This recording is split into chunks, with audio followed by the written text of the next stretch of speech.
Hello, everyone. I'm a graduate student getting a master's degree in history at a public university in the US, and my professional focus is on German-speaking Central Europe. And so that's why today I am going to be reviewing The Bullet That Started World War I. It's a production put out from Simple History, and I'm curious to see how well these popular historical cartoons here on YouTube follow the documents that professional historians have produced, historians who rely on primary sources and ask interpretive analytical questions to ferret out the events of the past. So without further ado, let's jump into it. Guerrilla Princip and the assassination of Archduke Franz Ferdinand. On Sunday, June 28, 1914, Serbian nationalist Nedeljko Čebrinović threw a bomb at the back of a car carrying Archduke Franz Ferdinand. The bomb rolled off and wounded around 20 people behind the Archduke instead. So these flags that these people are carrying here, these are the colors of the Habsburgs. And the bomb that attempted assassin chucked had a timer delay on it. And so that's why it didn't go off when it hit the Archduke's car. Not the best start to an assassination that would lead to World War I. That's very true. But it's always important to keep in mind that people back then lived as we do today, in the sense that we live day to day without knowing what the future has in store for us. There's no such thing as a foreseeable future. People in the past weren't living in the past, they were living in the present. So the actions of these assassins and the politicians and everybody involved had no clue that World War I would happen. But anyway, let's continue. In 1914, Europe looked a little different from today. Most of the continent was divided between three major powers: the German Empire, Russian Empire, and the Austro-Hungarian Empire, with France, Italy, and a few other countries squashed in. I don't know that I would put France or the UK in the back seat here, because they were also part of the balance of power in Europe. But for the immediate purposes of this story, this historical story, Russia, German Empire, and Austria-Hungary are at the foreground. It was that last one, the Austro-Hungarian Empire and its strained relations with its southern neighbor, Serbia, that is key to understanding why the assassination occurred.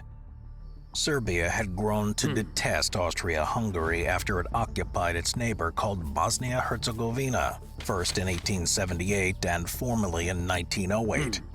Bosnia-Herzegovina contained a sizable Serb minority and was therefore believed by Serbian nationalists that it ought to be part of their own country. So this is kind of an interesting scene here. We've got the Ottoman leader, I don't remember his name, but over here on the left we've got Franz Joseph of Austria-Hungary, the Austrian-Hungarian emperor. And Bosnia-Herzegovina was given to Austria-Hungary at the Congress of Berlin in 1878. So what had led to that was Russia had gone to war against the Ottoman Empire in the 1870s, intervening on behalf of the Slavic peoples in Serbia, Bosnia-Herzegovina, saying this is a Christian thing, these are Slavic peoples, and we need to come to their aid and stop the oppression placed on them by the Ottoman Empire. So that's how Austria-Hungary got Bosnia-Herzegovina. Also important to keep in mind is that between 1878 and 1908, Bosnia-Herzegovina was a protectorate of Austria-Hungary. It was an administrative area for Austria-Hungary. It wasn't an official part of the empire. That changed when it was annexed in 1908. And Franz Ferdinand was the heir to the Austrian-Hungarian throne, and he wasn't particularly keen on the Hungarians. And so he saw Bosnia-Herzegovina as an opportunity to restructure the balance of power within the Austro-Hungarian Empire itself. He thought that if he could create a Slavic sort of homeland within the empire, he could offset Hungarian power and at the same time mitigate or marginalize the country of Serbia and their socio-Slavic power within the region. So that's one of the reasons why Franz Ferdinand himself was a particular target of the Serbian nationalists. Serbia overthrew their pro-Austro-Hungary rulers some years earlier in 1903. So this, I think, is depicting the murder of the king and queen, who were friendly towards the Austro-Hungarians, and they were assassinated by the Black Hand. The Black Hand was led by a man who was chief of secret police. No shock there. Dmitry Jovic, I think that was his name, something like that. I'm not good with that name. But they murdered the king and queen, and they were not shy about murdering people to achieve their political ends. And had established a government that wasn't too fond of the empire. By 1914, these tensions only increased as Serb and Bosnian Serb nationalists stoked the flames of the slowly growing fire by creating militant organizations to obtain their territorial objectives. And Franz Ferdinand's political desires, significant as he was next in line as the Emperor of Austria-Hungary, only fueled their anger. Ferdinand was in favor of a more unified empire, where its Slavic citizens in southeastern Europe would get better political representation. It's a long scene. While sounding great on paper, to Serbian nationalists it would accomplish nothing but weakening their goals for a separate, larger Serbian nation, and so sought to prevent it. That's right. Let me rewind. So, Franz Ferdinand was more of a believer in peace than his uncle Franz Joseph. By 1900, Franz Joseph himself was in his 70s, so he was quite old and a man from a different time. And Franz Ferdinand was still a monarchist, but he was more modern. Although he wanted peace, he wasn't the type to just say, let's all get together and hug it out. And so sought to prevent it. In May 1911, just rewinding after an ad. In May 1911, the Black Hand was formed, So this is a cartoonization of an actual document from the Black Hand. Then it was better known as it's well done cartoonization. It was a secret revolutionary This is their symbol or seal with the skull and crossbones. The skull and crossbones was an important symbol to the Black Hand. It was part of their rituals. They had a cross, a Christian cross, that had the skull and crossbones on it. So the Black Hand was a highly organized, ritualistic secret society. Organization whose name tied in with its ultimate goal to break the southern provinces from the Austro-Hungarian Empire and create an enlarged, supposedly ethnically united kingdom of Serbia. Although not part of the Black Hand, young, poor Bosnian Serb Gavrilo Princip, who had been radicalized since his youth, shared their sentiments and had befriended other radicals determined to change the tide of history, later being introduced to the Young Bosnia group. Like many others, he believed Serbia had a moral duty to free from an actual picture still under and then animated. Austro-Hungarian control. Princip was just 19 when he met other Bosnian Serbs like himself after traveling to and living in Belgrade. Some of these later co-conspirators were students, others were already revolutionary exiles because of their socialist beliefs. Over the last 10 years leading up to 1914, there had been multiple attempts on government officials' lives by other nationalists. The most notable of this was Bogdan Dzarajic, who attempted to assassinate General Marijan Varashani, governor of Bosnia in Sarajevo in 1910. He shot 5 times in his direction before turning the gun on himself. Murder as a political tool at the end of the 19th century was not uncommon. Franz Joseph, the Emperor of Austria-Hungary, lost his wife to a murderer in Switzerland. He didn't shoot her, he stabbed her, but assassination was seen as a viable option at this time. This is one of the events that spurred on Princip and his co-conspirators just a few years later. In 1913, relations between Bosnia and the rest of the empire had reached an all-time low. A state of emergency was declared by General Oskar Petirec, leading to the dissolution of the Bosnian parliament, the imposition of martial law, and the shutdown of Serbian cultural and educational societies. This, of course, only incited Princip's rage further, and he formed a group with 2 other friends, Nedeljko Čebrinović and Trifko Grebesh, whose goal was to ultimately follow the earlier Zarajic's example, but with more successful results.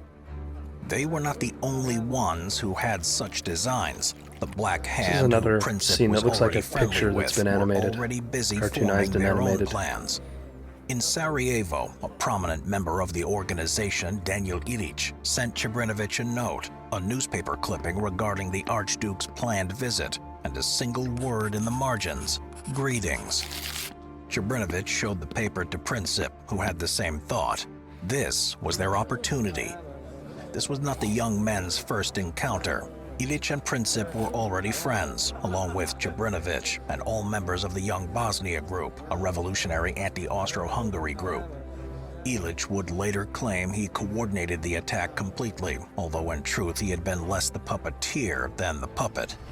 From there, the 3 boys consulted Major Tankosić, a Serbian officer and one of the founders of the Black Hand, who agreed to provide the group with weapons to carry out the attempt. They sent word to Ilic, who immediately organized the things weapons in Bosnia itself, arranging to are an send 3 important other young indicator revolutionaries to meet the as to the others level in of trust that the Sarajevo. Black Hand Their had names in were these young Srđko men. Popović, Vaso Čubrilović, and Mehmed Bastić. Armed with 6 bombs, 4 pistols, and a cyanide pill, each to be taken immediately after the assassination, What's a good conspiracy without first laying out your weaponry in a nice, neat, organized manner on a table? 7 young Bosnians began their attempt. It was June 28, 1914. Archduke Franz Ferdinand and his wife, the Duchess Sophia, were to inspect a military garrison before traveling towards the city hall to open a new state museum. Daniel Ilic had positioned the assassins along their route, each young man armed with a bomb.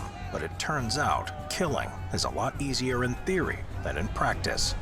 Yeah, we humans have a natural aversion Bastić, to killing lost other his nerve humans. and failed to We have to throw his overcome it bomb. by training and The same anger. happened next with Čubrilović, who also failed to act when he saw the car coming. But the same cannot be said of Čebrinović. When the car came down his part of the route, he summed up all the courage of a 19-year-old who had never seen war. I don't know that and I'd threw call his this bomb, courage, cowardice, which promptly rolled off conviction. the back of the Archduke's car and under the wheels of the one behind in the motorcade, injuring around 20 people, but killing none.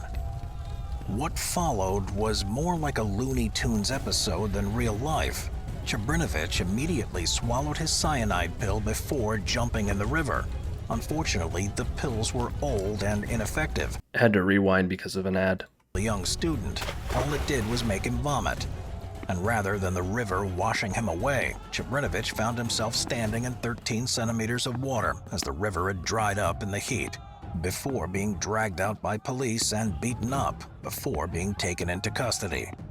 The rest vanished into the crowds and the confusion, disheartened and angry their attempt had failed. But unexpectedly for all of them, that wasn't the group's last chance at the Archduke. After hearing others had been injured by the bomb, Ferdinand changed his plans to visit the museum, deciding instead he wanted to travel to the hospital and check on the injured. But that message did not This scene is taken from actual film footage from the date. reach the Archduke's drivers, who continued with the original plan. Meanwhile, Gavrilo Princip was lamenting the group's failures at the nearby Moritz Schiller Cafe when a twist of fate changed the course of history. Almost directly in front of the young rebel, the car carrying the Archduke was told to stop, the driver being told of his error. And this is Princip's second chance at the Archduke here. The car came to a stop and put into a slow reverse, Princip saw his chance. Summoning his courage, he pulled out the pistol Tankosic had given him, and at point-blank range, shot Archduke Franz Ferdinand in the neck and his wife Sophia in the abdomen immediately after. Both were... So, if you're interested in seeing the artifacts involved in that moment, they are on public display at the Heeresgeschichte Museum, the Army History Museum in Vienna, Austria. And the Army History Museum has done a terrific job of placing these artifacts in their historical context, so visitors get a sense of their importance in Austrian history, but also world history. When I first visited the museum in 2010, the car itself was just on a pedestal up against one wall. The clothes, the guns, they were under glass, just kind of scattered throughout the room. The Americans and Germans I was with at the time walked through the room and had no clue what these objects were about. But since then, they've done a terrific job of sort of trying to recapture the moment. Half the wall is a big mural of people who were on the streets of Sarajevo that day. And so you can see not only the car, which is, it seems like it's a really big car for that time period, but you can also see their bloody clothes, the guns used. It's pretty neat to, see those artifacts. And then this picture here is taken from an actual photograph of their bodies as they were being transported back to Vienna. Were dead before they reached the hospital. In the aftermath, 25 persons were implicated in the assassination. Mehmet Bastić escaped to Serbia, but the others were not so lucky. Being over 20 years old, Jabrilović, Ilić, and fellow conspirator Jovanović were executed. And Princip, Jabrinović, and Grebsha found themselves imprisoned at Theresienstadt, where all three would die in the next 4 years. Interviews with Princip, Jabrinović, and Popović during their trials showed that these three at least did not regret their actions, but they also didn't anticipate what would come next. Just a month later, diplomacy and civility between Serbia and the Austro-Hungarian Empire had broken down completely. Serbia, with the knowledge of new support from the Russian Empire, still acquiesced to some of these demands by Austro-Hungary that included suppressing propaganda against the Empire from the Daily and allowing Express. their officials to join the Serbian inquiry into the assassination. But without a complete agreement, Austro-Hungary responded by breaking diplomatic relations. The Serbian army mobilized, assured of Russian support behind.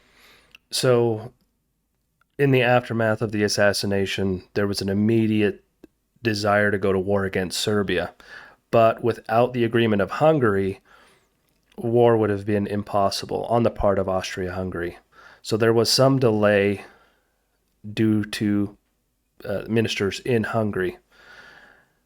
Russia, as before, they had intervened when the Balkans were under the control of the Ottoman Empire.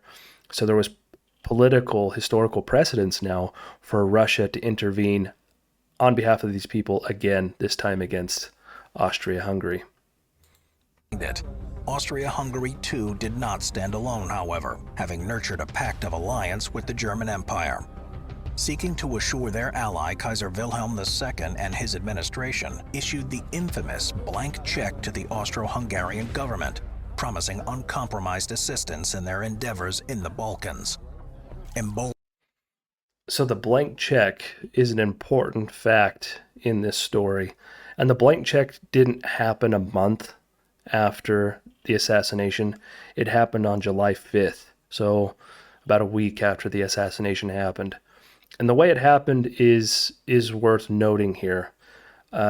The Austrian ambassador arrived in Berlin on the overnight train with a letter to the Kaiser asking the Kaiser for his support.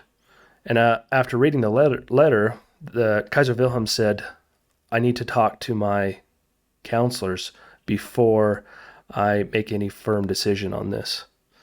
Well, later that day, over lunch, the Austrian ambassador raised the issue of German support again. And it was then that Kaiser Wilhelm said, well, Austria can now, as of course in the past, rely on our support. And it was almost kind of an afterthought. Wilhelm hadn't counseled with his generals or counselors. So it was just kind of like a Wilhelm's like, just whatever, let's just move on. Wilhelm was keen to get his summer holiday started on his yacht, something he did every year. So that's how the blank check came to be. Wilhelm did, of course, speak to his counselors later, and they agreed with his decision to support Austria-Hungary. Also worth noting here is the alliance, the relationship between Austria-Hungary was not all that old. Back in the 1860s, Austria-Hungary and Prussia had gone to war against one another. And for a long time afterward, Franz Joseph was pretty upset with the Prussians and even had a contingency plan in case of another war against the Germans. So, of course, in the 1860s, Germany didn't exist in its modern state. Germany existed after the Franco-Prussian War of 1871. Emboldened by their ally, on July 28, 1914, Austria-Hungary declared war on Serbia, shelling the national capital of Belgrade that very night. What occurred in the days that followed was a near domino effect of hostility, as European powers and nations scrambled to honor pacts of friendship. So what we've got here is, wir Wilhelm von Gottes Gnaden, Deutscher Kaiser, König von Preußen. So we, the royal we, Wilhelm of God's grace, German Kaiser and King of Prussia, Verordnung aufgrund des Artikel 68 der Verfassung. So according to Article 68 of the Constitution of the German Empire, das Reichsgebiet ausschließlich der königlich bayerischen Gebietsstelle wird hierdurch in Kriegszustand erklärt. So the empire, with the exception of Bavaria, is in a state of war.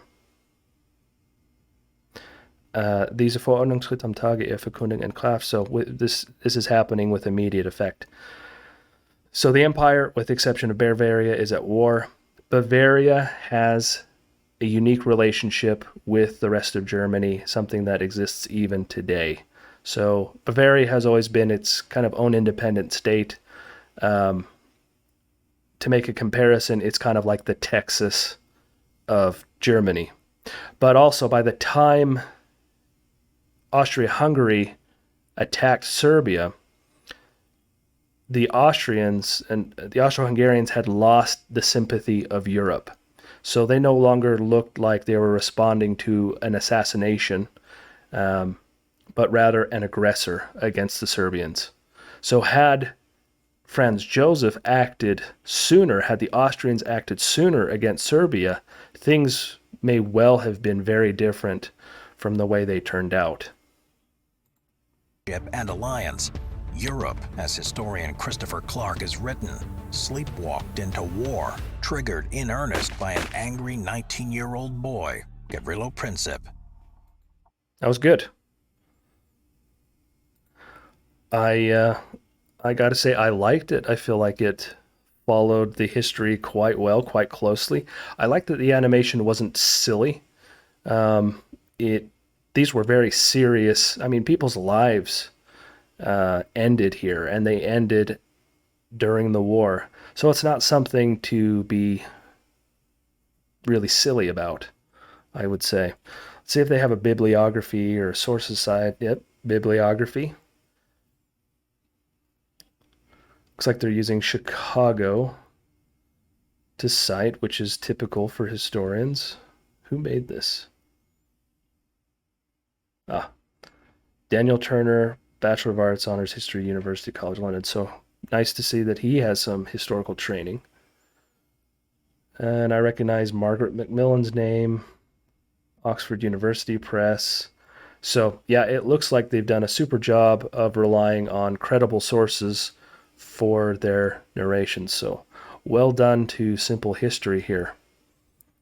I like the voiceover. I think the voiceover is better than what I can personally do, in the videos I have here on my channel. But anyway, again, very well done to them. And I'd like to thank you for watching and joining me on this review of the bullet that started World War I. And I hope to catch you in the next video. Thank you. Bye.